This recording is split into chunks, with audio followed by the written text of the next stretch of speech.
Welcome to the Teacher's Toolkit for Literacy, the free podcast for motivated teachers and school leaders who want to inspire their students and school community in literacy learning. Make sure you subscribe to the show on your favourite podcast player, and for more amazing literacy resources, check out the show notes provided with every episode. Hi, I'm Sharon, and I'm the host of A Teacher's Toolkit for Literacy.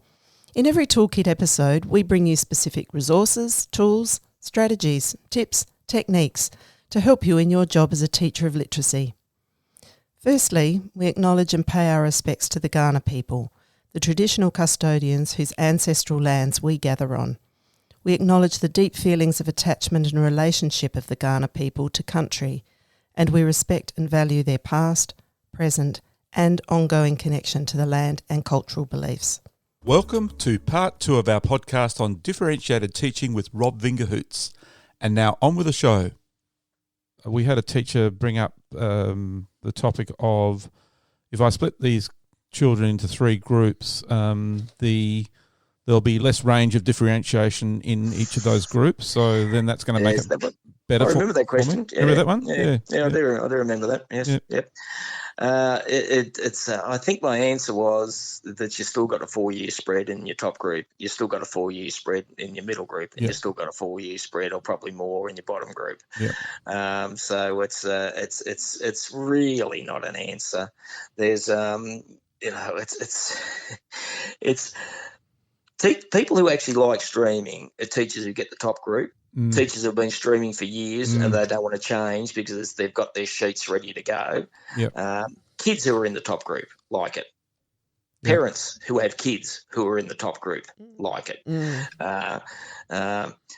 Principals who see it as an easy fix for lifting data for the top group kids, they like it. But often, after that, it's the list of people who don't like it and why is longer. And often those kids that are really in those top groups can't explain their strategies, or they've got a narrow range of strategies, and they might have an automatic way of doing something, but it's not necessarily a deep understanding of the maths involved. Is that? Yeah, look, that's a possibility, Phil. It depends on the teacher taking that top group.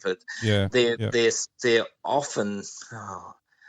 They're regularly the more skilled teachers, and guess who gets the bottom group? They're often your first year out, which doesn't mean you're not skilled and you're not a terrific teacher, but you may just not have that depth of knowledge of what to do with kids who are on the struggle. But often the designation is the top group will go to the least experienced or possibly the least skilled teacher in the view of somebody in leadership. That many times I've been asked to take the bottom group. Thankfully, I'm not often in the school as streams, but 4 or 5 times I've been asked to take a group, because the teacher wants to watch how I handle the bottom group. So I always get the bottom group. Yeah. And by geez, you reckon they don't know that they're the bottom group. It's just the body language. As soon as Yes. Yeah. Yeah. Somebody told me one day, this is a true anecdote. I was at a very tough high school in Corio in Geelong, and they said, "Oh, Rob, can you help us out with the group work today? One of the teachers wants to observe you." And I said, "Yeah, no worries. I'll take a group." And they said, "Oh, that's your group over there." And I had a look at them, and I said, "Oh, so I got the bottom group." And they said, "Oh, did somebody tell you?" And I said, "No." I said, "Have a look at them." and they were slouching around. They were already mucking about. Those that weren't active were just down and out, just doldrums. And oh my God, it was. Because the other aspect of all this is, we have these 7 timeless T's of literacy, and one of them is together, which means we keep the kids together as a whole class mostly, because but you can have flexible grouping within that, but it's so much learning that's going on from each other that it's so powerful. I mean, this is the missing piece. It's the role modelling, Phil. You take every good kid out of your group or capable kid out of your group, but what do you got? Well, who are you picking up your clues from? Who are you picking up your strategies from? Who are you picking up your language from? That's another one I don't think people have really thought about, that your role models have gone. And the power of kids learning together, and I'm wrapped that that's one of the T's for literacy, that together. I think that's spot on. Yep. The other danger is on what basis, what data, or on what test or information are we using to determine the grouping? Yes. It's so spot on, Sharon. And in this case, it was just to follow on that anecdote from this Year 7 class. Yes. I gave them an open-ended task. It's called, Phil, I think, you've seen it. It's called Get Me to One. The topic was fractions, decimals, percentages. Yeah. And these kids, I just presume somebody had sorted out these groups on some basis. Anyway, so I've got them. I take them through this activity. I actually get them motivated. We do a good warm-up that sort of switches them on a bit. I get them into the task, and they're finding success because it's a really open task. So because, I thought, oh, well, what difference does it make? I'm going to have a 4-year spread. Somebody will do well. Yes. And then the word spread around. Oh, you do this, blah, blah, blah. They're talking. They're actually talking to one another about what they're doing. Yeah. And so then even phones went away for a while. Like, it was exceptional. So it was. So they started talking, and I'm doing the roving thing, being mobile for maths, and I'm spotting a couple of these kids, and I'm going, oh my God, your work. And it was just like they were flying, and the coordinator walked past, and I just said, hey, do you want to come over here? And I said, look, check out Tanisha's work and Gabrielle and Stella, and she said, whoa. And she said they didn't show that in the test. And I go, oh, right. I said, can I have a quick look at the test? And she brought it over. Well, she had troubles carrying it. It was 13 pages long. Oh, God. 13 pages long. These kids look like they were likeable kids, but they're not going to. Give me a break. They're not after page 3. They would have gone, "Oh, stuff this. Yes. I can't be bothered," or I don't know what that word means, so I'm out of the game.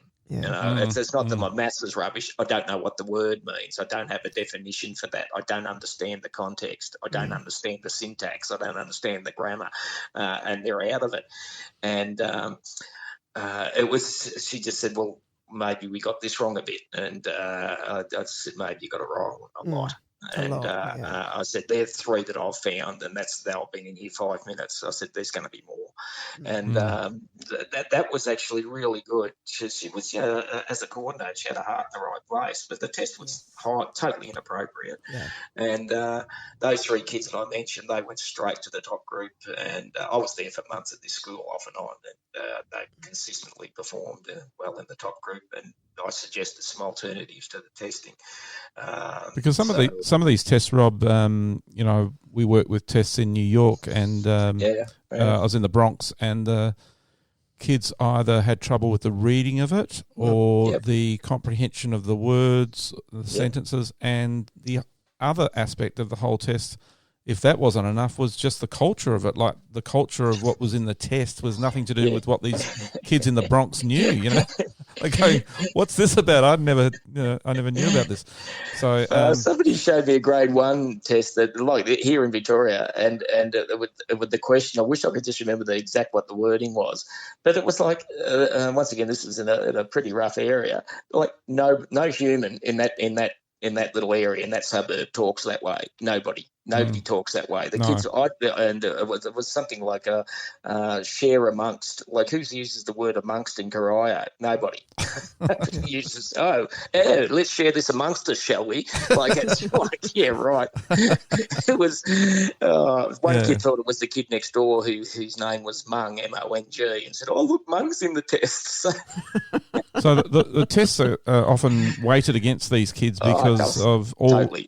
All these different aspects of layers that make it difficult for them. Yet there was Tanisha and Stella and Gabrielle who were highly capable kids, but they'd already, on the basis of one test, I think is the point Sharon was trying to make, on the basis of one test, they're lobbed into a group, and that's it. Like, how there's a I don't mean I mean an educational meanness to that. Yes. There is. Yes, yeah. Thinking of that in the literacy context, decisions about, how students are grouped, sometimes those big high-stakes tests that are used as the way to make those decisions. But when we break that down and we go, okay, we've grouped these children, for their reading against that let's say we've grouped them against the NAPLAN reading scores or their reading achievement in NAPLAN, when we have to look at what was the NAPLAN assessing, it wasn't actually telling us what a student is doing as they are reading. Reading, yep. And yet that is what my teaching is about. How am I helping my students as they are reading? So I want to find out what they are doing as they're reading to be able to help them. And sort of cycling back to what we talked about, being on the road. Right, yeah, maybe on the road, being active. Yes, maybe that's where the dynamic differentiation is happening at its best, is where we are doing that teaching and we are helping to differentiate for those needs right there at the time. And so it becomes dynamic rather than, I have to think of a whole activity or task for them to be able to get there. No, let's help them as they're in the task, doing the choosing and using that the defines task is the vehicle.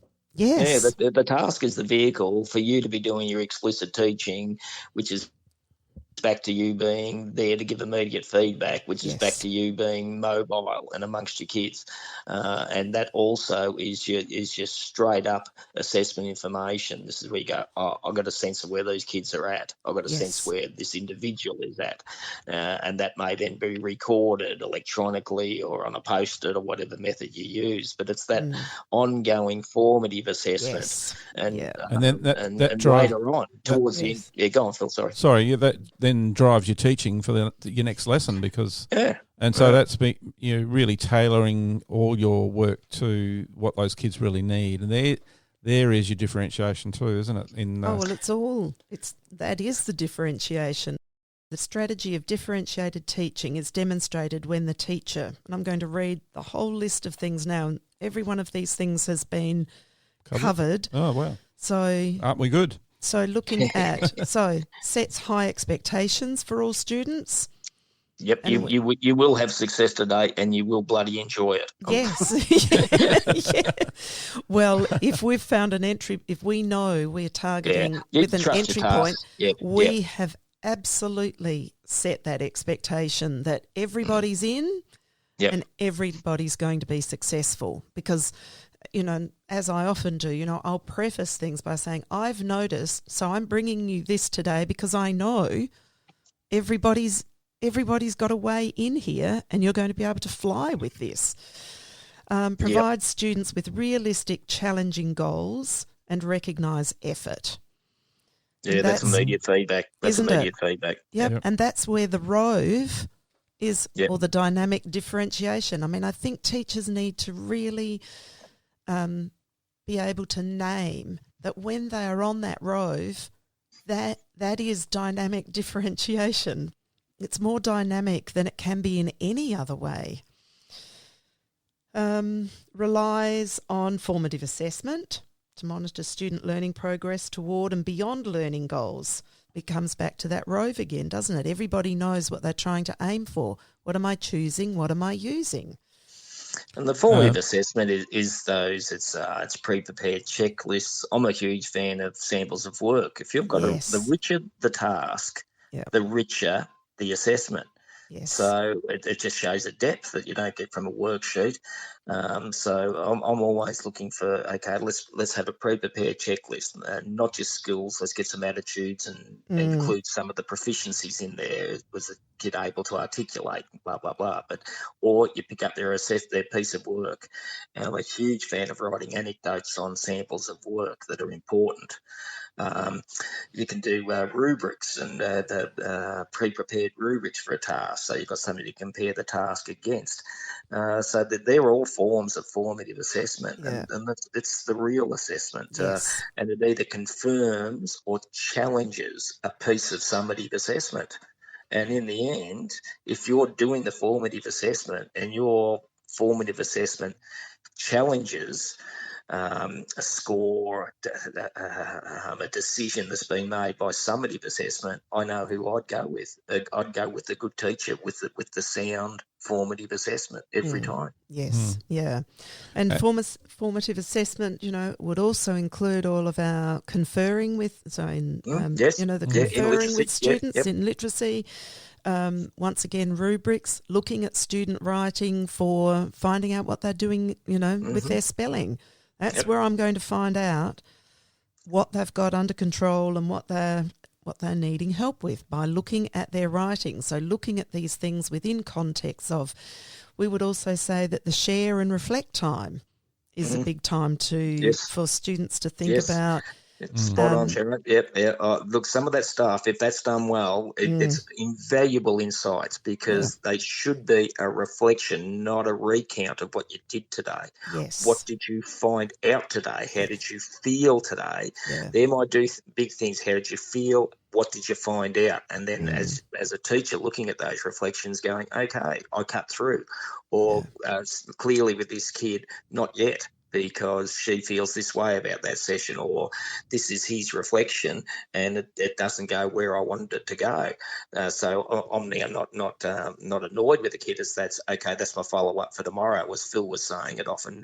Then either defines your individual or your class or a group teaching the next day, for a quick clinic or for a quick follow-up or adopting an activity to suit those kids. And I love your use of key words, Rob, where you connect it's almost like it's connecting the learning goal with the reflection and vocabulary. It's just giving them so much support in all those things. It's sometimes we ask kids to write, and a lot of kids, Sharon, you would have experienced this more than me, but a lot of kids are reluctant writers. And so I'll say, I don't know what to write about, Mr. V. And I said, dude, check out the key words. Yeah. And I'd say it's almost 100%. They go, oh, yeah. I do know what to write about. Yeah, you're right. Yes. The words are up there. I'll just have to string them together into a sentence and I'm on my way. And pretty well you are. Off you go. Yeah. And those keywords can be written before the lesson, some of them, and then during the lesson. During the lesson, you can add to them. Yeah. Keep them visible, keep them available. Yep. Triggers for symbols next to them, so so the kids don't have to worry about the spelling. They that must say equation because the dude's got an equal sign at the end. That must say multiplication because he's got one of those cross things at the end of it. So yeah. Now this one you've already talked about. That use. So this says uses group and targeted interventions to remediate learning difficulties. But we've already talked like that. This word interventions, actually, I often talk about this with teachers. In a class, I don't see when a child when I just want to guide them or even just prompt them by asking the question, I don't always think of things as an intervention. But if I've got a group, like you say, that I can see, few children here need a little bit more on that. So yes, I might have a clinic or I might have that, small flexible focus group, and I might do 3 days in a row with them, for 5 minutes, 5 minutes each of those days. It might not even be, the big thing, but I sometimes think that term intervention feels like we've got to take them out for a whole big something else. And remove them from what everyone's doing. And then you're separating them from that learning, that vital learning that's going on in the classroom. As a sort of context for it, that get me to 1,000 activity the other day. Now, I've got 2 lots of negative numbers up there. Yeah. And the kids are pretty keen on using it. I'd already said, look, be careful. It's not an operation. That doesn't mean take away 10 or subtract 10. It's actually already a negative number. Yeah. And I got around and I saw 2 kids who had used it inappropriately. I loved that they were trying. That was the first thing. And I said, who else is trying to use the negative numbers? And about 3 other kids said, quick, come here, you 5. Come here, quick. And got them onto the floor and just said, okay, let's have a look at what you're doing. One kid had it right, and I said, can you tell him how you're using it?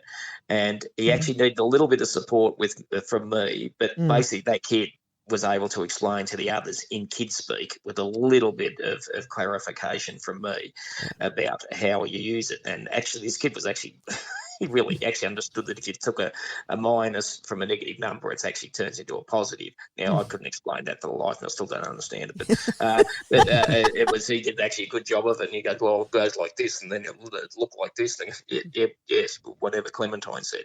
And so it was an intervention, I guess, technically, Sharon. But it wouldn't have lasted more than 2.5 minutes, 3 minutes tops. No, and then kids were back into it. But they needed that intervening because they were actually had a misconception that was mathematically incorrect. Yes. And you need to jump on it. It's not the end of the world, but it was there to fix. They fixed it. The kids were interested because it was in context. It's not like, come over here, I'm gonna teach you about negative numbers, and the kids would go, why? This was they were actually trying to use it at the time. So there was a definite point of need where they needed me, or as it turned out, Clementine, to do some explicit teaching. Yes. And so targeted interventions, I think that's, it's on our feet. It's what we notice. It's what we offer children, how we intervene at the time, on the spot. In the classroom. Done. In the classroom. Well, it could come out of collecting their samples of work, as I think one of the things I'd be very keen to say is I don't often get around to every kid, depending on the task. Yes. And I'm mad to set myself that task because I'm going to end up doing a shallow job with every kid if I set my task of getting around to every one of them. Yeah. So often I'll collect their work and I'll go, gets it. Whoa, okay, need to follow this one up. And then tomorrow's session, same but different, may start with a group of kids, 4 or 5, I don't know, I can't predict that, but who I need to do some that day, the following day, a targeted intervention with, and say, back you go now, off you go. Because I may not have had the opportunity to get to them. And the last one? But, 2 more actually, but assessing students' work against prior achievements rather than against other students' work. There's a lot of talk about moderation. Now, the whole thing with moderating kids' work is, they have to be doing the same piece of work for you to moderate it. And this is where rubrics can come in, because I can do a rubric because you're all doing the same task. And you get a 1 if you get this, and you get a 5 if you do this. I don't know. They're words, and I'm trying to interpret them like you are, Sharon. But sometimes it is actually fine. It's a bloody good idea to have the kids doing the same task, because you actually can compare and moderate. And if it's a similar task, pre and post, you actually can compare. But I think the thing that's important, there's 2 criteria for any outcomes-based assessment that we do, and you need to see evidence over time. Like, does it stack up to the time test? The kid can do it in March. Can they still do it in June and again in October? It's got to stack up. And you've got to see it in different contexts. They are the 2 criteria. They're not mine. That's international. Like, for outcomes-based assessment, you need to see evidence over time and in different contexts. Yeah. And I guess, and the one that I had left off, and that was about using pre-assessment of student readiness, interest and learning profile to understand individual students' needs and strengths. Well, you've got a great pre-assessment format, Rob, where you say, tell me 10 things about. Tell me 10 things about. Yes, it's just a simple way of finding out what they already bring to the table. But how often, I don't know about you, Sharon, but how often do you see the words pre-assessment and a system or a school or an individual teacher just sees the word test? Pre-assessment, test. Yeah. And there's plenty of people ready to bloody sell them to you. And it's just, there's people making millions on this interpretation of pre-assessment, which was never the actual. It just meant, didn't say test. It just says find out what your kids bring. It's assessment for learning. What do they bring to the table? Yeah, You and I try still this love task, do this activity, do a test, but it's not only tests. No. Drawing it back to that assessment for, assessment as, assessment of. It makes so much more sense to students and to teachers to go, so that assessment for, what do they already know? What are they bringing to this? So for, a writing task, or like, what do they know about? We're doing poetry. What do you know about poetry? Yes. What kinds of poems have you written? That could be a discussion, but that could also be in your writer's notebook. What do I already know about poetry? And why am I going to then teach them a whole lot of things that they already know? So in maths, the scenario is, okay, we're doing subtraction this week. All right, so I'll start from here. No, why don't you start from what do they already know? But the presumption often is, but I haven't taught them yet, so they won't know anything. Yeah, they've got nothing to bring. Right. So they've been on the planet for 10 years or 20 years or 15 years or whatever it was, 6 years, so they don't know anything.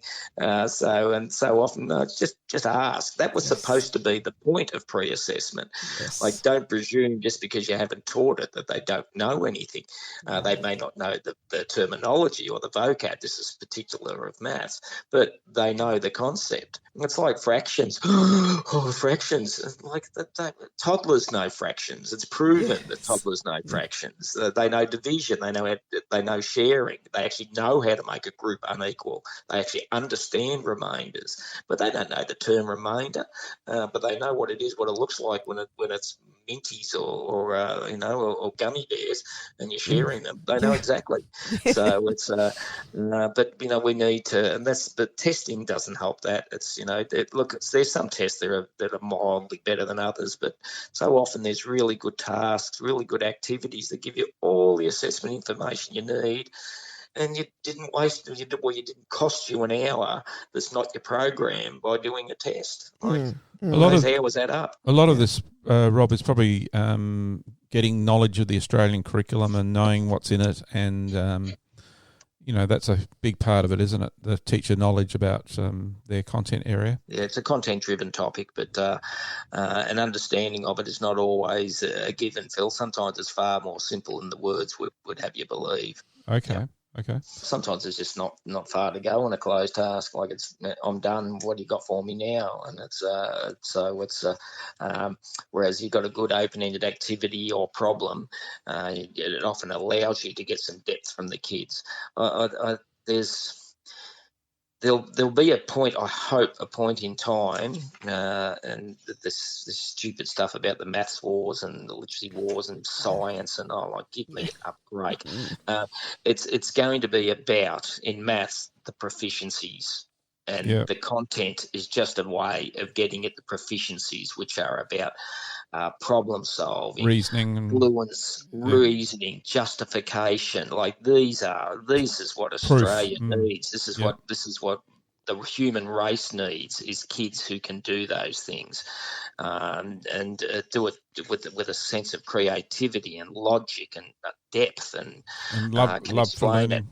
And it's so that's, you're not getting that from streaming. You're not getting that from giving out worksheets and thinking that's your answer to stuff. It isn't. It isn't. Yep. And it's not like, we're asking teachers to do the impossible. There's plenty of resources. Go to my website. I'll gladly send things out for nothing that can help you start building up a big range of problem solving tasks, including problems and activities. It's all about the professional development of the teacher rather than programs. It's we say that again and again in literacy. It's really.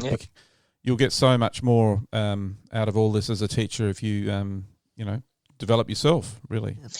Yeah, and it's once shown, there's no going back. Teachers go, oh, well, I can do this, and it's this notion of one task, every kid in at their own level. There's just something just wonderful about Fantastic. it. It really is. Yeah. So we touched on this strategy is not demonstrated when the teacher sets the same work for all students. So the next one was the strategy is not demonstrated when the teacher provides little variation in teaching strategies, resources and group composition. I think we've talked about that pretty solidly. Assesses all student work against general criteria.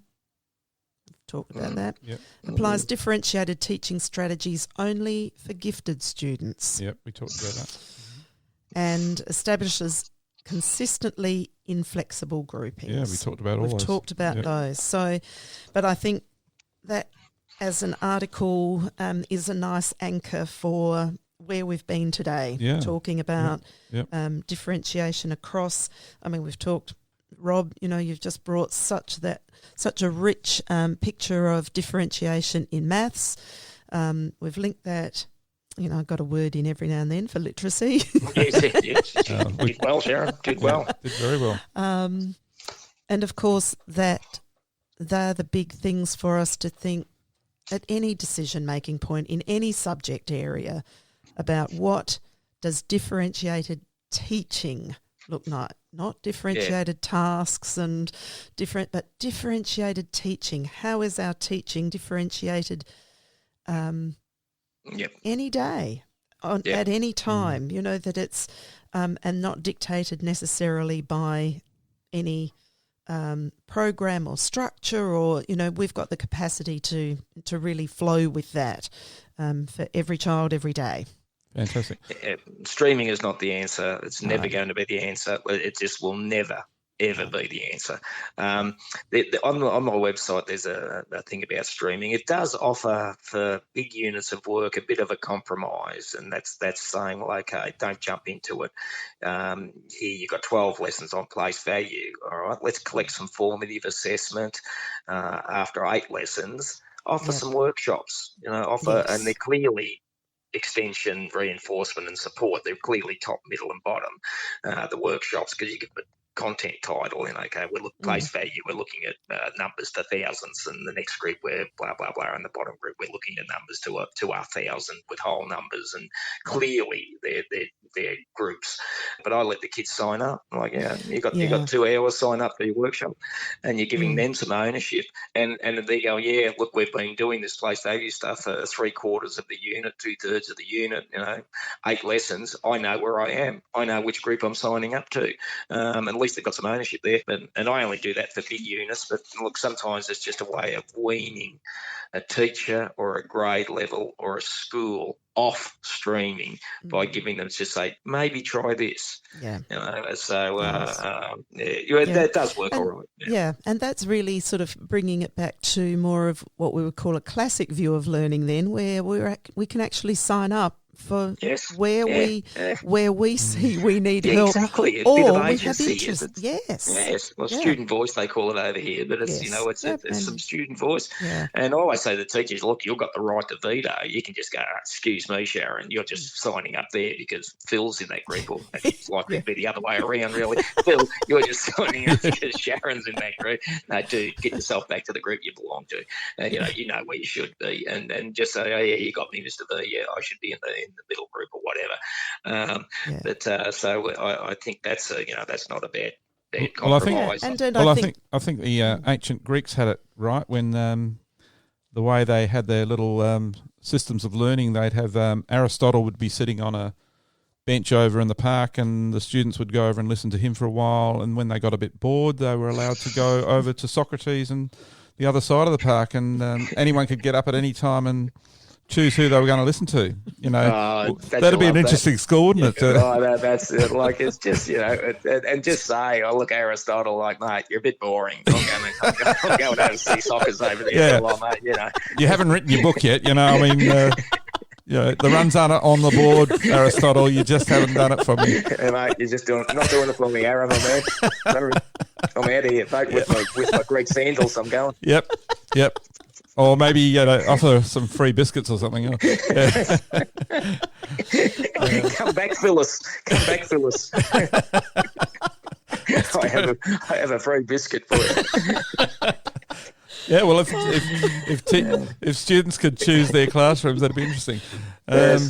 Now, Rob, some quick rapid-fire questions. Because we haven't had enough fun yet. No. How do you think you learned to read? I've got no idea. Okay, we'll go on to the next question. No, I knew my tables, but I don't know why. Like, they did me no good whatsoever. But no. I don't know. I don't know. No, and it may have happened before school. Oh, well, and luckily you can. Yeah. Yes. When do you best like to read? At night. Yes, I love going to bed with a book. Best tips for parents on helping children with numeracy? Look, only one. Just if you haven't got anything good to say about numeracy, don't say anything at all. And my advice to every parent on every maths night I do with them is, for God's sake, read to your kids.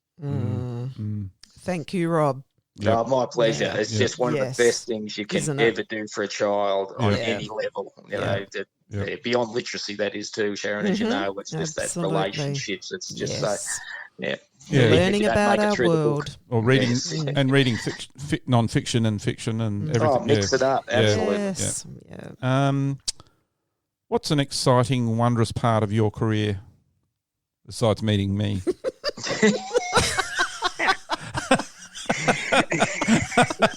Sorry. Well, given that was clearly number one, I'll go a long way down to. It's like going from Aristotle to Socrates. I'll go a long way down, and I don't know. It's corny, but turning a kid around is pretty wondrous. Sensational. It's wondrous. It's just I love it. And sometimes it can happen in a session, or over when I was a classroom teacher for all those years. It's just knowing that you'd actually really made a difference. Yep. You actually changed a kid for the better. So that's why good teachers teach. So best tips for teachers. I know one of your big ones is trust the kids. Trust yourself to trust your kids. Yep. And that's about finding out, don't presume they don't know. Trust yourself to trust your kids, because they're just given the right task, they will fly. If you engage them, they'll give you everything. So just trust yourself to trust them. So we're all going to go with an open-ended problem. Well, I don't know where it's going to go. Well, trust them. They'll be right. Yeah. And if you don't get it quite right one day, you try the next day. Yeah. And it was something that Sharon mentioned too, is that you teach through an activity. Don't teach to an activity. Don't spend 4 days boring the hell out of your kids about subtraction, then give them an interesting subtraction task on the 5th day. Give them an interesting subtraction task on the 1st day. That'll give you heaps of assessment information, and you've engaged your kids, and you'll get the best out of them. So, I think that's Phil's heard that one too quite a few times. You teach through an activity, not to an activity. Yeah. Well, thanks, Rob, and it's been a fantastic session. And always thank you. A pleasure, isn't it? Thank you, Sharon and Phil. And we hope the lockdown's not. You haven't had a haircut for how many months? I'm so glad this is a podcast and not a Zoom or something. Yeah, we're not asking for a recent photo from you. No, that's right. It looks like some Yeti or something. I don't know. It's just a wild man from Borneo, my mum used to say, but it's not good. And hopefully you guys are going to be let out soon, and we'll be back to normal. Actually, I was going to say maybe Rob could send us a photo, and it could be a great writing prompt for all of the listeners here. This is what life in lockdown looks like. How sad. So thanks again, Rob. It's been fantastic having you on again, and look forward to having you on another time. I really enjoyed it, as always. You do a great job. So thank you very much, Sharon and Phil, for the opportunity. Great to do the wanderings, the learning wanderings. And I know everyone out there would have got some real gems from some of the things we talked about today. Thanks, Rob. No worries. Okay, see you later, Phil. See you later, See you, Rob. Bye, everyone. Bye. Thanks for listening to the podcast. To make sure you don't miss any literacy learning tips and insights, please subscribe to our show on your favourite podcast player. At Q Learning, our literacy specialists draw on over 30 years of teaching and international consulting experience to deliver world-class learning solutions. We equip, empower and support teachers to become their authentic selves. To find out about upcoming webinars and about how Q can help you and your school, visit qlearning.com.au. And you can get even more amazing teaching resources right now at teachific.com.au. Stay tuned.